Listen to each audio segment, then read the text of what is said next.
రాజన్న సిరిసిల్ల జిల్లా ముస్తాబాద్ మండలంలో సోమవారం అర్ధరాత్రి కురిసిన అకాల వడగళ్ల వర్షానికి ముస్తాబాద్, పోతుగల్, గన్నెవారిపల్లె, సేవాలాల్ తండా గ్రామాల్లో నష్టపోయిన పంట పొలాలను మాజీ ఎంపీ బోయినపల్లి వినోద్ కుమార్ స్థానిక టీఆర్ఎస్ నేతలతో కలిసి వడగళ్ల వర్షానికి దెబ్బతిన్న పంట పొలాలను మంగళవారం పరిశీలించారు.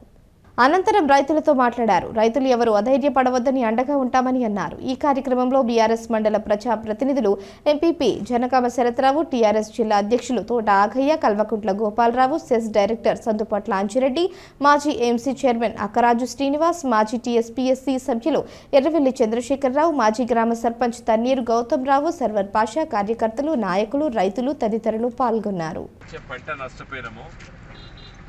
గత 2 నెలల నుంచి నీళ్లు లేక నష్టపోయినాము.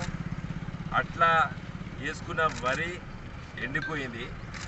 చేతికి వచ్చేటువంటి ఈ పంట ఈ అకాల వర్షాల వల్ల నష్టపోయినామని చెప్పేసి రైతాంగం బాధపడుతున్నారు.